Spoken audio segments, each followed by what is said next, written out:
Welcome to Locked On Sports Minnesota. It is our bonus Wednesday football show. Once again, if you tuned in for the Minnesota basketball party, it'll be back during Timberwolves season. Right now, we are on fire for the Minnesota Vikings at Locked On Sports Minnesota, and we have to get into Vikings-Packers this week. When would you consider extending Sam Darnold, as well as injury updates and the challenges the Packers present? There are so many angles to take on this week's show. I'm Sam Ekstrom, once again, executive producer here at Locked On Sports Minnesota. That's Ron Johnson to my right. If you're watching on YouTube, he's at 3Ron Johnson on X. He hosts the Ron Johnson Show on Tuesdays. He's part of the whole operation here at Locked On Sports Minnesota. And at the bottom of the screen, you've got Reggie Wilson at Reggie Wilson TV, sports director, KARE 11. He joins us on Wednesdays and Fridays. Today's show is brought to you by FanDuel. New customers can bet $5 and get $200 guaranteed in bonus bets. Make every moment more at FanDuel, FanDuel.com. All right, this is the $1 million question that's circulating. And in fact, it might be more than $1 million. It might be $100 million question. Sam Darnold has been great. Sam Darnold is undefeated. If this continues for Sam Darnold, at what point do you start seriously considering a contract extension for the Vikings quarterback? Now, let's keep in mind the context, gentlemen. Geno Smith signed for 1 year, $3.5 million to be the Seahawks starter. He was great. He signed a 3-year extension for $75 million. Baker Mayfield, shortly after that, signed for 1 year, $4 million. He was great. Then extended for 3 years, $100 million. So the precedent is a 3-year extension between $75 million and $100 million if you wanted to keep Sam Darnold around, because I think he's kind of right in that same zone, the Geno Smith, the Baker Mayfield. So Ron Johnson, how does that strike you? When would you consider giving Sam Darnold that kind of money? So I don't want to get too far ahead of myself. I was going to say I would have given him money last week, but here's the thing. And again, we were enamored by Josh Dobbs in those first 2 weeks. And I wonder how much film is it going to take for defensive coordinators to start figuring out, here's how we could possibly mess with Sam Darnold's eyes. Here's how we can possibly Brian Flores the bit and make him see ghosts. I'm doing a breakdown on Sunday, and one of the plays is Brian Flores' defense and how it can really affect people. And then I'm like, this league is a copycat league. And the defensive play I'm talking about, I don't know if you guys have seen it, but they played cover 2. So they show zero blitz. They show cover 0, all out blitz, man to man. They had 8 guys at the line of scrimmage, 3 guys covering, which was a corner, safety. They ended up going cover 2 with the inside safety going out to the buzz. Harrison Smith was at the line of scrimmage going out to the corner, and the 2 cornerbacks dropping the safety. And then they had they had the other linebacker run the middle, and they had Josh Metellus blitz. That is absolutely nuts when you think about that, because you're running cover 2 with your corners playing safety and your safeties playing corner and your linebacker playing safety middle and your safety playing rush in linebacker. Like, that's basically like a little kid with blocks and circles and just literally saying, I'm going to just put this here, here, here. Mommy, look at me. And then you're like, oh, that's so cute. And it is like, I don't know if you just saw the artist. I don't know if you guys have seen this, and I'll make sure I text you guys this. There's an artist that just sold a painting, a sculpture. Have you seen that for $18,000? There's an $18,000 sculpture. And for those that want to see it, just go follow me on Instagram. That's the number 3 Ron Johnson. Instagram is on my story. It's invisible. He sold an invisible sculpture to somebody with proof of authenticity that it's in his mind. The sculpture's in my mind. I've built it. It's invisible. He was gonna sell it for $6,000. Somebody bought it for $18,000. It's just a block, and on top of it is nothing. That's what I feel like Brian Flores sometimes brings to Kevin O'Connell. Like, I'm not writing this down. It's up here. I'm not telling you what I'm doing. Like, if you want my defense, you got me. You're not. There's not a playbook for this. I'm not writing this down on paper to say safety's going to play corner. He just puts it together and says, go out there and play. And it's worth millions. Sam Darnold, I feel like there's going to be some teams that are going to try it. Basically, if they feel like, you know what, we have no shot at beating the Vikings, Let's go in this thing and just confuse the crap out of Sam Darnold and see what happens. Now, again, KOC benefits from Brian Flores. Long story short, give me 8 weeks. I'd say in 8 weeks, if this team is like 6-2, you got to start talking long-term. And not long-term, like 5-6 years. I'd say at least 2 more years. Let JJ McCarthy sit like Jordan Love and let Sam Darnold get a couple more years. And he's younger than Joe Burrow. I mean, we've seen all the numbers who he's younger than. Hey, at 30, he can re-sign, or he'll be 29. He can still re-sign a 5-year deal with somebody else. So I would do it in week 8 if they're about 6-2, I'd do it. Yeah, it's interesting on the timing, Reggie, because think about Josh Dobbs last year. If Josh Dobbs went to the open market after the Saints game, so he beats the Falcons, he beats the Saints. If he'd gone to the open market at that point in time, what would he have gotten paid? I mean, I would guess in the 8 figures. I think somebody would have given him more than $10 million to come on their team. Then the rest of the season happened. Then he got benched. Then it fell apart. So while players don't like to negotiate stuff in the middle of the season, it might be in Sam, and the Vikings might not want this either. Might be in Sam Darnold's best interest to say, hey, we're 6-2 right now. I want to get something done. Let's go. Let's go to the negotiating table before something bad happens.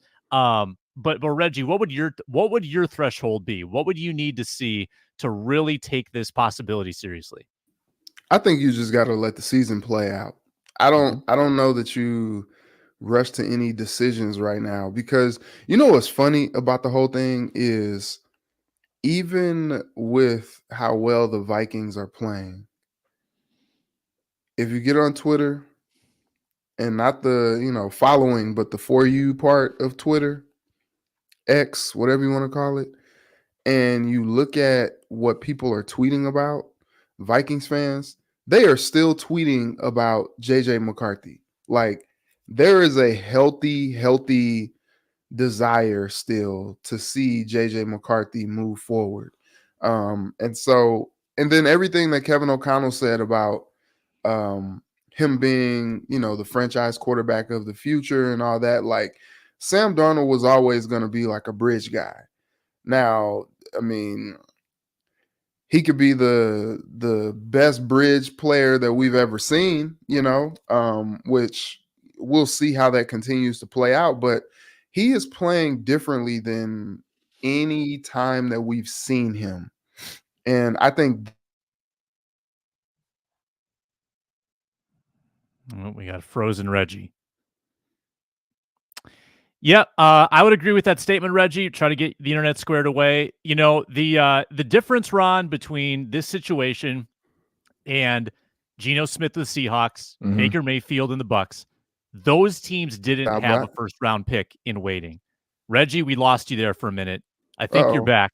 Oh yeah, that's all right. I think about a minute ago we lost you. You were talking about JJ McCarthy. The team still loves him, and I said to Ron, the Seahawks didn't have a JJ McCarthy with Geno Smith. The Bucks didn't have a JJ McCarthy behind Baker Mayfield. Like, those teams didn't have a succession plan. The Vikings do. So that does obviously change the equation considerably when you think about a long-term deal. Yeah, and I think, JJ McCarthy is still pretty young. So I think Ron's suggestion of, making JJ kind of sit for a bit like Jordan Love, I think, that could be a situation, because he sits a couple years and he's still maybe only 23, 24 years old coming in and taking over the franchise. But I think, it's still so early, man. And Sam Darnold has played differently than what we've seen of him from years past, playing in rhythm. Eyes are doing well, as you mentioned, Ron. His eyes are going where they are supposed to, and things look good right now. And just kind of let the season play out. Let the season play out and see how it goes. Let that be a question that you may want to answer maybe after 15, 16 games or in the offseason. Let that be a situation. But, you already have your quarterback of the future. I think this is just kind of a best case scenario of a guy that you brought in as a bridge guy actually exceeding expectations. And now you can kind of move forward with the guy that you identified as the future. But, I don't see a lose situation here because, you can extend Darnold, if he plays well, and now you got a guy that you can win with, or you can let him walk, and then now you got your quarterback of the future that you feel like you can win with for years to come. But, all that being said, it's all good things right now. Here's the thing I'll say. I got a question for both of you, though. So if you look at that, J.J. McCarthy, we don't know what he's going to be coming off that knee. Will he need a full year to get that knee right? Because think about Kirk Cousins right now with the Achilles. It took him I don't still feel like he's really who he is. Like, he's not running great. Like, he doesn't move great. He's in the pocket. People talked about the lateral versus the leg back versus the under the center. Is he not getting back quick enough to the running back? Is that why Bijan's missing quite half a second? Like, if you listen to the broadcast, they keep talking about that. You look at Aaron Rodgers. It took him from his surgery, because it was week 1, he had an entire year to come back, whereas Kirk didn't. J.J. McCarthy is going to need an entire year for that knee to feel right. Now you play the stock market. Do you wait to the end of the season and Sam Darnold leads you to a Super Bowl, or do you try to get it done beforehand where he's still like, do you wait for one game to be bad and you say, okay, let's go talk to him? Because then he's feeling bad. He feels like nobody wants him. You offer him a deal to keep him for a year or two anyway at cheaper numbers, and then he still gets you to a Super Bowl and you're 15-1 or 16-1. I'm just saying, I'm just spitballing. Would you rather play that field too and say, hey, we know we kind of want him. Let's give it to him the minute we lose a game, because then now you have the power to say, look, and you go to him with the look, man, we really like you. You and KLC get along. We want to make sure you're taken care of as well as our franchise, versus Reggie, end of the year, he wins a Super Bowl and now it's Joe Flacco money. Yeah. I mean, so buy low. You're saying buy low. Buy low at the right time. Buy the stock low. Don't wait for it to be Google and Amazon. Like, get it. Like, I wish if I could go back in time, people always ask me, what would I do if I went back in time? I would tell myself something, but I don't even need 3 words. In 2001, right when it went public, I was about to go to the NFL. Jerome Bettis had just given me 25 grand. I would say, buy Google. That's it. I don't need 3 words. Buy Google. That's it. That's all I'm gonna tell myself. And then I'm gonna be like, what? Buy Google? What the frick is that? And then all of a sudden I see it come across the ticker. Google is now on sale for $1. Okay, give me 25,000 shares of Google right now at $1. Because I think right now it's like $1,700 or something is what Google's worth. So hey, that's what I would tell myself. Hey, you don't know what it is yet, but buy Bitcoin. When you see Bitcoin, buy Bitcoin. And then get out of it. Yeah. Yeah, the in-season negotiation is interesting because players don't love to do it. I don't think teams love to do it either. I think it adds a level of distraction, maybe animosity if the negotiations don't go well. But they pulled it off with Harrison Phillips after a week. That was kind of rare. You don't see that a lot. So, and I think Reggie's probably ultimately correct that it waits until March. It waits until free agency when they have more information, not only about Darnold, they know everything that happens with Darnold, but they know everything that is happening with McCarthy, what his timeline looks like. And it's just in their best interest. And I believe, guys, that Geno Smith and Baker Mayfield, they both waited until free agency, and they came back to the team that had them. And why wouldn't you? Like, if Sam Darnold has a great year, why wouldn't he give the Vikings sort of the first crack at re-signing him? But let me say this, kind of on the opposite side of the argument. Right now, everything's going well around Sam Darnold. The defense is top 5. The running game is excellent. So if that's the formula, if Sam Darnold wins 10 games and he is who he is now, and the defense is this good and the running game is this good, are you settling? Are you settling for a quarterback that is good in a game management type role? And are you putting aside someone in J.J. McCarthy who could be excellent, someone who could win in spite of a bad defense, in spite of a bad running game? Because that's what you ultimately want. You want someone like Patrick Mahomes that is able to win regardless of what's happening around them. Stuff is so good around Sam Darnold. Could it be masking maybe the bad Sam Darnold that we saw for all those years, Reggie? But here's the thing about how Sam Darnold is playing right now. I mentioned how he's not looked like the Sam Darnold that we've seen. Like, Sam Darnold is playing like more than just a game manager right now.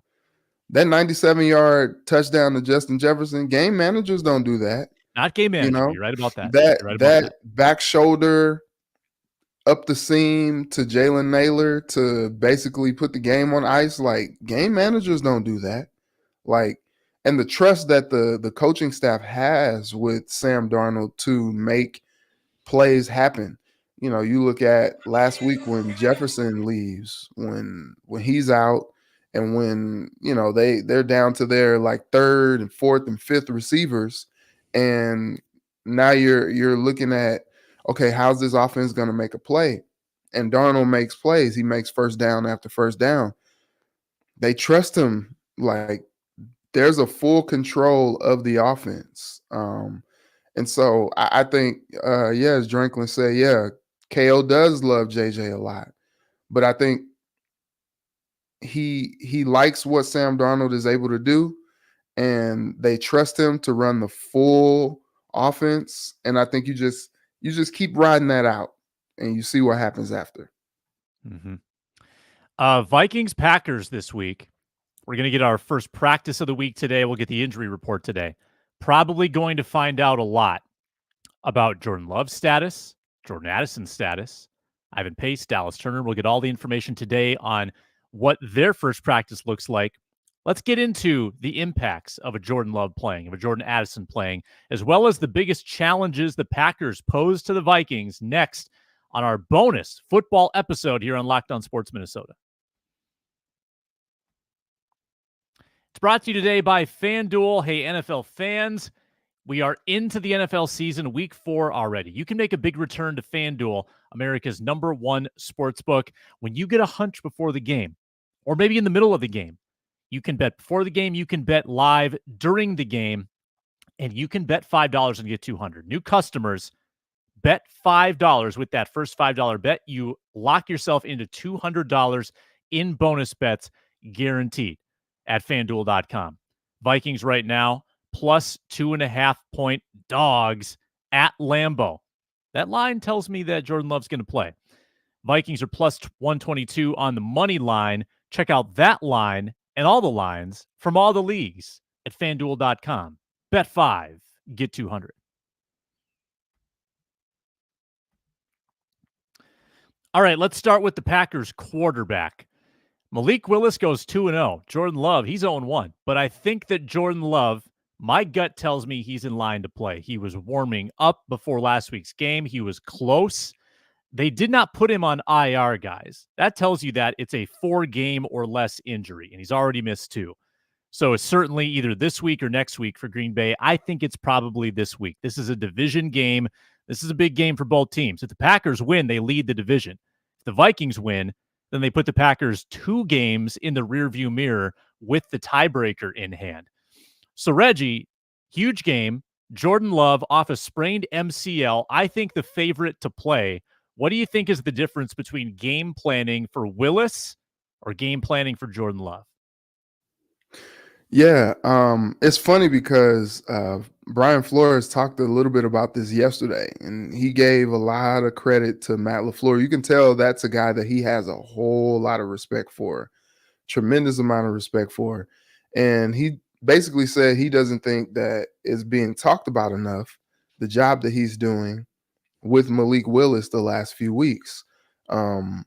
And it seems like Malik Willis is only growing in confidence as the time goes on. Last week, he balled. And so he looks like a totally, as we talked about Sam Darnold, he looks like a totally different guy from the guy we saw in Tennessee, where it just looked like he couldn't even be played. Like, it looked like he wasn't an NFL player. And now, not only does he look like an NFL player, he looks like a very, very proficient NFL player.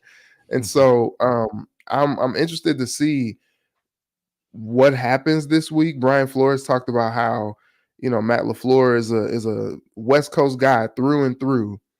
And he has basically is just as Kevin O'Connell had to do last year, kind of change up the system, change up the way that they do things on offense to match the skill set of Malik Willis, who, can tuck and run, a lot more RPO and, a lot more design quarterback runs and all that stuff, similar to what Kevin O'Connell had to do last year with Josh Dobbs. And so I think from that standpoint, You're looking at a guy who can move around a little bit more. I guess Daniel Jones could as well, but I think Malik Willis is even more of a dynamic athlete than any of the quarterbacks that they've seen so far this season. CJ Stroud is athletic, but you don't really think of him kind of being like a runner, if you will. So I think that's the challenge there. But also, just kind of thinking about it, Jordan Love's first game back, Brian Flores put him in hell last year in Green Bay. Yeah. And that was when he had the fullness of his defensive roster. And now you look at, how well this Vikings defense has been playing. And then you throw Jordan Love, who's not 100% in there. Like, it could get scary. It could get what did Lil Wayne say? It's about to get nasty. Pork rinds. Like, I think that's like a thing that you're looking at with this situation. Like, I don't know that it's necessarily a great situation to throw Jordan Love back in, but I do understand he's your starter. He's the guy you just paid a lot of money to. So if he's available, you probably want him in there. But I mean, It's a long season. I think maybe you ride with Malik until Love is like able to really play with no restrictions. Interesting. Ron, stat of the day. The Packers have thrown the ball 68 times this year. They have run the ball 111 times. So if the Packers, and it changes whether it's, Willis or Love, but if the Packers are going to run the ball that frequently, do you think that plays into the Vikings' hands? Or do you think that provides a challenge the Vikings maybe haven't faced yet this year? So give me that stat again. What was the Packers have only thrown the ball 68 times this year. Yep. They have run it 111. So almost 2-to-1 run to pass ratio. So here's where I go with that, though, and I'm glad you had that stat because I was just about to bring that up. In the last 2 weeks, so you said 111, right? Mm-hmm. In the last 2 weeks, they've run it 94 times. So they didn't do that with Jordan Love. They're doing that with Malik Willis. And so you think about that discrepancy, and then you say how many passes? 68 passes, right? I've got 68, yeah. 68 passes, 39 of them are in the last 2 weeks. So if you do that math, that's not 30, that's 29. So they threw the ball 29 times with Jordan Love in the game one. They've thrown the ball 39 times in 2 weeks with Malik Willis. So it's just different. The offenses are different. And so which one would I rather face? Give me the passing. Give me the Jordan Love. Because if you're relying on the pass, they only ran the ball, was that 11 times, 6? So 17 times with Jordan Love. 29 passes, 17 runs with Jordan Love. 39 passes, 94 runs with this other guy. And so with Malik Willis. And so that makes me nervous. And this is the reason why it makes me a little nervous. Is because all those runs, some of those runs aren't runs. They were Malik Willis scrambles and they were Malik Willis draw, like whatever, like flush out, pass run situation. Just run out to your right, bootleg. If it's not there, just keep going. And it gave Tennessee fits. I would rather see a guy like Jordan Love, one, off of a knee. Is not going to be as mobile. And we know that he relies on the pass. He likes to throw the ball. I don't think you get the running production with Jordan Love in the game because of his style of play. And so I'm a little bit more nervous about Jordan Love. Yeah, Jordan Love is still an enigma to me. I still don't know if he is a top 10 quarterback in the league. Like showing that you're a top 10 quarterback for a couple of games does not make you a top 10 quarterback. I think you have to do it for a certain amount of time. And I don't know if he's done that yet. I would give him full credit for last year's December and the playoff win, but I'm not going to give him credit for the first 3 quarters of last season. I mean, including the game against the Vikings. I think after that game, he kind of turned a corner, but it was bad. It was legitimately bad against the Vikings at Lambeau last year with this same Brian Flores defense. And this defense, I think, is even a notch more difficult. I would say that Matt LaFleur is the type of offensive mind that might be able to crack something. So let's see if Green Bay is able to do anything against this defense, because once the blueprint gets out on how you beat it, that's when I get concerned. Nobody's figured it out yet. Not Shanahan, not the Texans, not CJ Stroud. We'll see if LaFleur can figure it out. Now, Vikings hoping to get Ivan Pace Jr. back, Dallas Turner back, and on the offensive side, Jordan Addison back. And this is a sneaky good Packers defense. They've intercepted 7 balls this year. Devontae Wyatt, their former first-round pick, has been great. Jair Alexander had a pick 6. They've got Xavier McKinney in the fold now. This is a slept-on defense, I think, Reggie. What is your thought on Jordan Addison's return, what that could mean? Just opens things up a little bit more.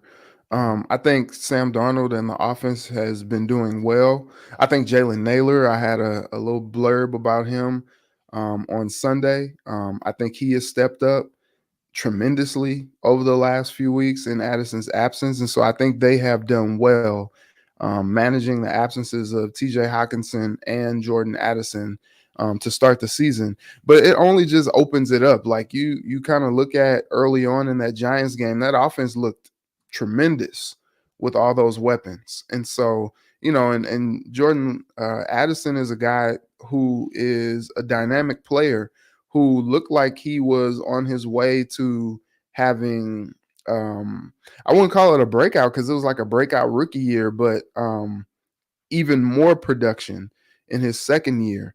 And you kind of think about that and you wonder, if maybe that's been stunted a little bit because of these nagging injuries to start the season. But I think he just provides another layer of playmaking.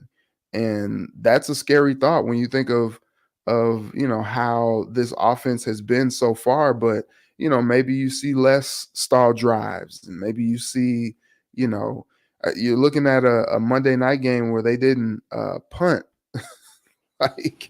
like maybe you look at something like that because you have so many weapons, so many guys to account for that the chains just continue to keep moving.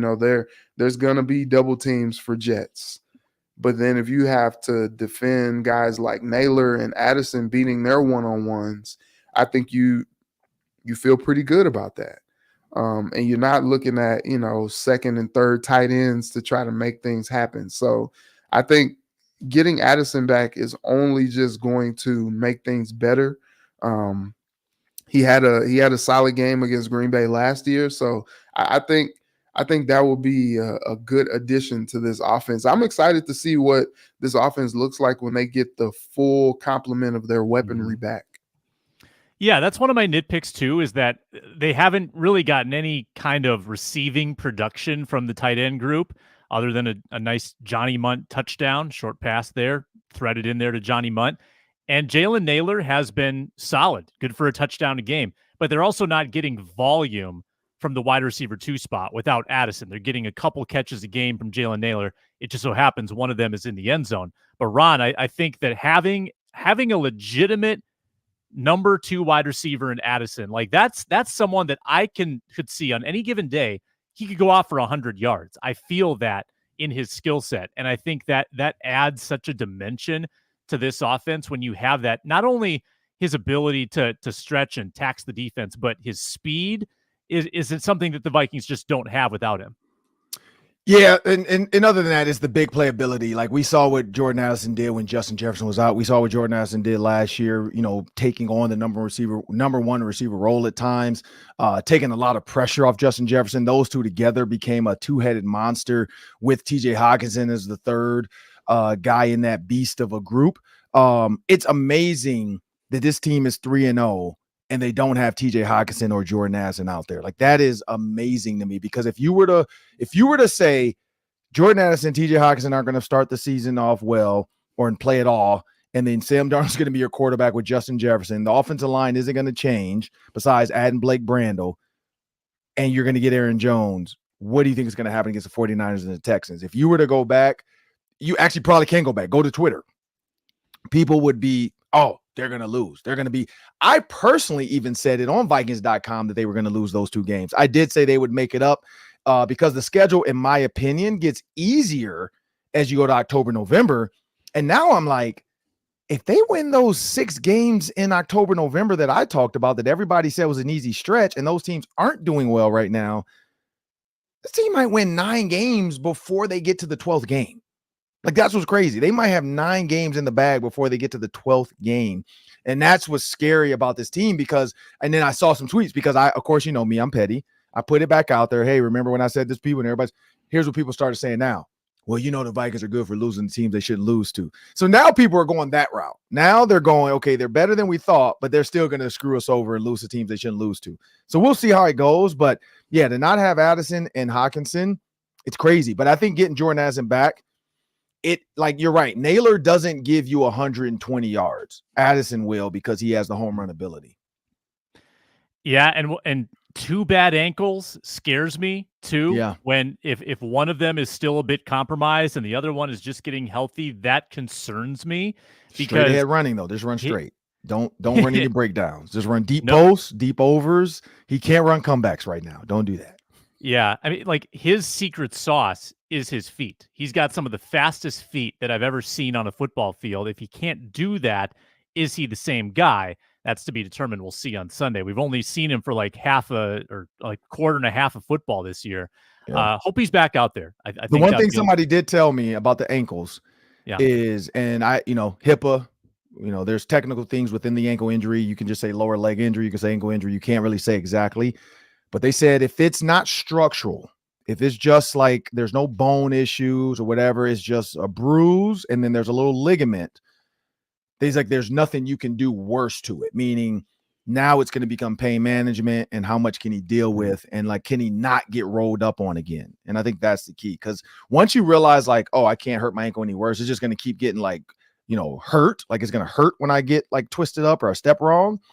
But knowing, I think the mental of like, oh, there's nothing you can do to it that's going to make it any worse, that might help a little bit. When we come back, we'll make our picks for week 4. We'll tell you who won the picks from week 3 coming up next. Very short pause here on our bonus Wednesday football show.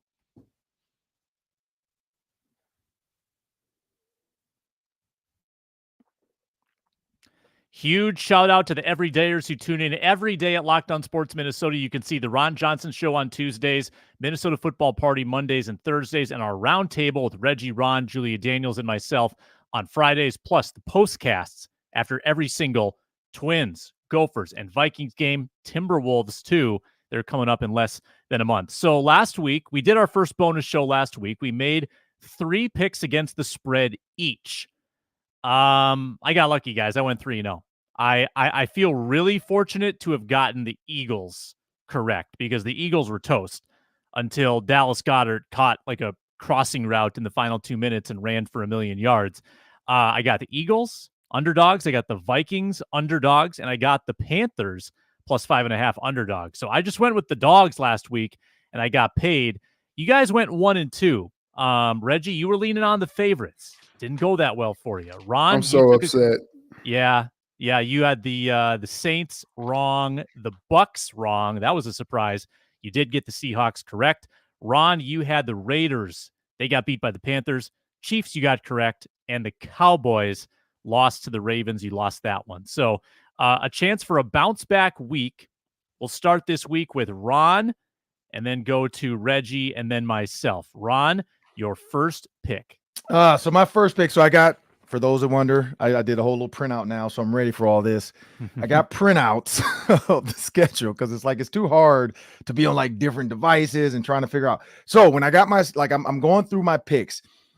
And here's the thing, I like to, this is what I do now. This is kind of my formula. I pick without knowing the spread because I want to just go off my feeling.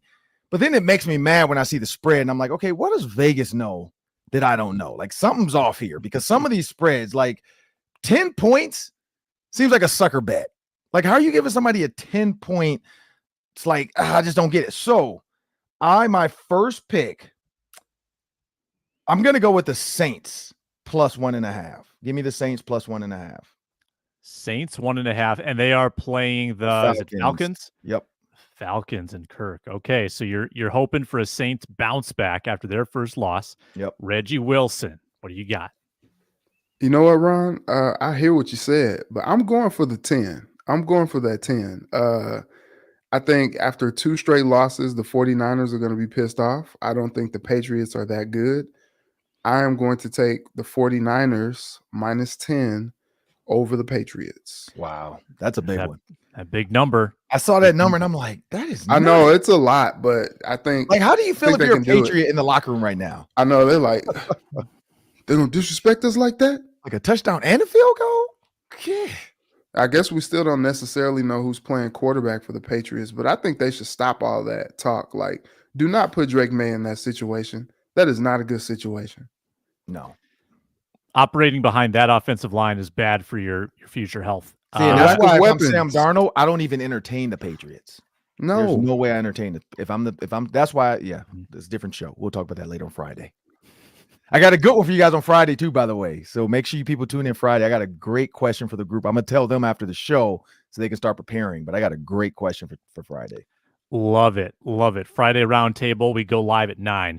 I'm going to take another big underdog, the Chargers. The Chargers against the Chiefs. The Chiefs can't blow anybody out right now. Travis Kelce is seemingly still in his offseason with Taylor Swift. I'm going to take the Chargers plus 8.5 at home against the Chiefs. I don't care if the Chiefs win as long as it's not by more than 8.5. So I'll take the big underdog there, and we'll kick it back to Ron. Give me the Buffalo Bills plus 2.5. Bills they're plus 2.5. Yeah. Who are they playing? Ravens. Okay. That's on the road, I take it? Yep. All right. The Bills 3-0 coming off a big performance. Reggie. This is tough. Funny enough.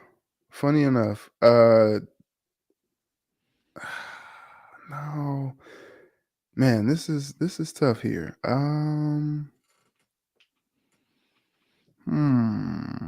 Okay. Ron, give me the Ravens. I think that was a huge win that the Bills got, but I think they're primed for the letdown. Give me Ravens minus 2.5. I like when we've got competing sides. That's good stuff. I'm not going to ride the Andy Dalton bandwagon 2 weeks in a row. That scares me. The Jets. Kind of like the Jets, but I don't like that number. That's a big number. I'm going to take the Steelers minus 1.5. I don't know. I don't know if Anthony Richardson is going to do anything against that defense. Anthony Richardson can't complete more than 50% of his passes against normal defenses. So we're going to take the Steelers on the road minus 1.5. For those that can see the bottom, that's who I had, the Steelers. Sam, you took my pick. So I might pick a different one then. I had the Steelers. I did have one I had one in the holster. And I'm a little nervous to do this, but I'm doing it. I got to do it. But they're short people. I don't want to do it, but I'm doing it because they're trash. Give me the Rams plus 2.5 over the Bears. I'm going all dogs. I love that. I you know what? In fact, I should have taken that one last time. Why are the Bears favored? Because the Puka Nacua and Cooper Kupp are gonna, like, allegedly right now they're out. And it sounds like they beat the Niners though. They beat the Niners without those guys. But I don't get it. And they're at the Bears, so they're saying bad turf, possible windy, outdoors. They're giving all the excuses. But Tyler Johnson, Sky Yuma, Reggie's final pick. Sky Yuma. I know Bo Nix showed some good stuff last week. That was an unexpected win they got over the Bucks. But give me Jets minus 7.5. Reggie riding with all favorites again. Yeah, the favorites angle didn't work for you last week, but you're trying it again. I like. Yep. I guess I'm not too big of a betting man, but we'll see what happens. Maybe I'll go 0-3 this week. Well, last week you guys did this too.